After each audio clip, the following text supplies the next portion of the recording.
그에 맞춰서 여러분들도 누군가에게 뭔가 배려하거나 존중했던 그런 경험들이 이미 세팅이 되어 있다면 아, 얘 우리 LG랑 되게 잘 맞는구나 라고 판단을 하시겠죠. 자, 그리고 행동 방식 마찬가지입니다. 거의 비슷하죠. 한마디로 좀 크게 굵직굵직하게 나눠보면 상생, 어떤 따뜻함이죠. 그리고 좀 정당한 거, 공정한 거죠. 그리고 발전하는 포인트. 이건 모든 기업들이 마찬가지입니다. 실제로 지금 전장 사업으로 많은 수익을 내고 있는데 앞으로는 전장 사업 이후에 10년 이후에는 또 어떤 사업이 시너지를 낼 수 있을지 알 수 없거든요. 그래서 계속해서 새로운 걸 받아들이고 그에 대한 어떤 인사이트를 통해서 앞으로 더 나은 미래를 대비하는 그게 최근에 이제 그런 10대 기업 뿐만이 아니죠. 모든 기업들의 가장 중요한 미션이다라고 보시면 되겠습니다. 너무 빠르게 변화하니까요.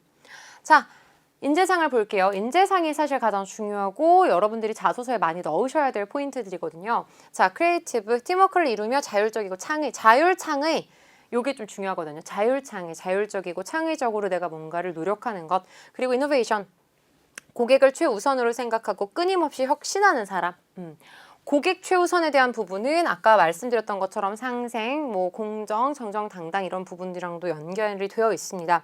그리고 꿈과 열정 가지고 세계 최고. 요즘에는 세계 최고에 도전하지 않으면 안 되거든요. 옛날에는 그래서 패스트 팔로워, 그러니까 빨리 1등을 따라가는 전략이 먹혔다면 지금은 전혀 먹히지 않습니다. 우리가 실제로 개척해 나가야 하고 만들어 나가야 하는 그런 시장이 형성되어 있다는 거죠. 자, 그리고 컴피티션. 꾸준히 실력을 배양하여 정정당당하게. 지금 얼추 키워드들이 조금 잡혀지죠? 이 키워드들이 실제로 여러분들이 자소서에 넣을 때 가장 주요하게 보셔야 하는 키워드들입니다. 자, 일단 이 키워드들을 바탕으로 해서 내가 가장 중요하게 생각하는 포인트. 내가 실제로 나는 도전에 대한 걸 되게 중요하게 생각한다. 내지는 나는 굉장히 좀 정정당당한 거, 공정한 걸 중요하게 생각한다라는 포인트. 이런 것들을 미리 동그라미 좀 쳐두셔서 이 키워드를 반영하는 에피소드를 작성을 하시는 게 제가 아까 말씀드렸던 인성검사에서나 자소서에서나 면접에서나 꾸준히 일관성 있게 우리 LG랑 잘 맞는구나라는 걸 어필할 수 있는 포인트가 될 수 있겠죠. 자, 그리고 또 다른 하나의 방향으로는 실제로 여러분들께서 자소서를 쓰시기 전에 숙지를 해야 하는 사업 영역들인 거죠. 자, 보시면 아까도 말씀드렸던 것처럼 이제 흑자 전환이 될 수 있었던 가장 큰 비결이 전장, 전기차, 자율주행 포인트였었죠. 자, 이 자율주행에 대한 포인트는 사실 옛날부터 조금 예견이 되어 있었는데요. 미래학자들의 그런 책들이나 서적들이나 이런 논문 연구 자료 같은 것들을 보면 앞으로 따라가야 하는 산업 변화들에 대해서 좀 주목을 할 수 있습니다. 기존에는 스마트폰의 혁명이었죠. 그래서 손의 혁명이라고 일컬었습니다. 2010년부터 사람들이 그냥 핸드폰을 통신사에 의존을 했다라면 이제 통신사에 의존하지 않고 데이터에 의존을 하는 시대가 되었죠. 그래서 5G, 5G죠. 그리고 이게 실제로 5G로 발전이 되면서 옮겨지는 게 바로 도로 위의 혁명이죠. 그래서 나온 게 자율주행 자동차, 수소차, 전기차. 그리고 이 부분은 현재 친환경과 맞물려서 탄소 중립, 가장 주력 사업, 전 세계가 가장 주력하는 사업이 되었고 반도체, 낸드플래시에서 좀 더 나아가서 이제 전장 부품에 대해서 조금 더 주력하게 되는 계기가 됐고요. 수혜자라고 볼 수 있죠. 한마디로 자사가 가지고 있는 좋은 기술력, 고도화된 기술력을 바탕으로 산업 흐름에 적절하게 맞게 써야만 좋은 성과, 좋은 수익을 낼 수 있다는 거죠. 그렇다면 앞으로의 어떤 비전에 대해서 제시를 하려면 마찬가지로 이 산업 흐름으로 연결이 돼야 되겠죠. 스마트 홈, 스마트 시티가 다음 주자입니다. 그래서 아마 10년 단위로 이게 지금 2020년부터 대충 테슬라가 이제 막 올라갔다라고 치게 된다면 2030년부터는 마찬가지로 스마트 홈. 이 스마트 홈이라는 건 결국 어떤 거예요? 인공지능이죠. 인공지능이 집으로까지 왔다라는 거라고 한다면 단순히 어떤 부동산 소유의 개념에 대해서 넘어가서 가전에 대한 부분들, 그리고 가전은 어딘가요? LG죠. 그렇죠?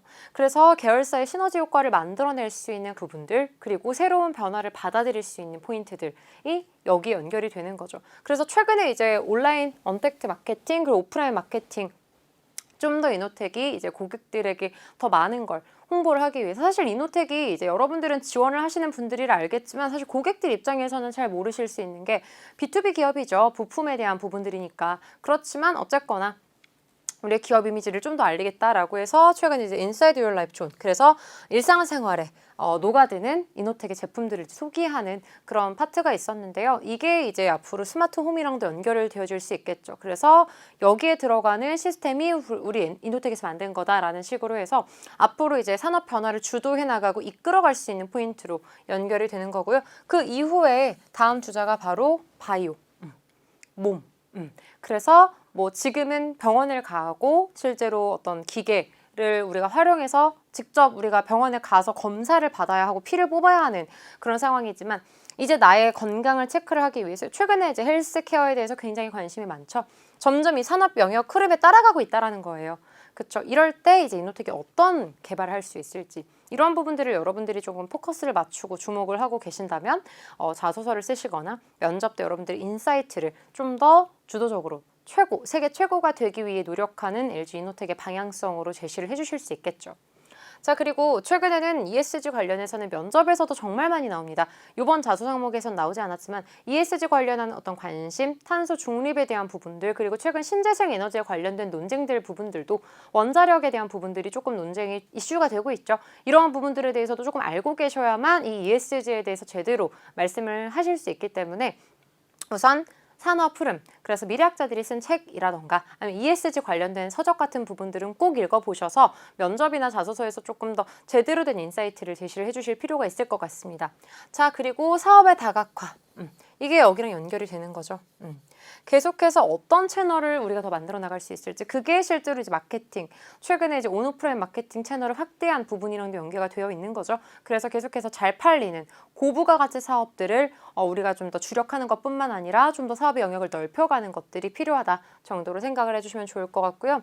최근에는 이제 글로벌리제이션, 예전에는 글로벌 국제적 감각이라고 했을 때는 언어를 많이 생각을 했다면 최근에는 글로벌리제이션, 국제적 감각을 생각했을 때는 디지털리제이션, 디지털을 생각을 하는 거죠. 디지털 트랜스포메이션이 이제는 일상이 되었기 때문에 지원하시는 지원자분들께서도 이런 디지털에 대한 어떤 중요한 포커스, 내가 이 부분을 좀 더 만들어내겠다. 앞으로 이런 부분들은 이제 스마트 팩토리랑도 연결이 되는 부분이기 때문에 실제로 기업 입장에서는 굉장히 주력하고 있는 포인트죠. 인력을 조금 우리가 아낄 수 있잖아요. 그렇죠? 인건비를 아낄 수 있다는 점이기 때문에 이러한 부분들도 좀 생각을 해주시면 좋겠죠.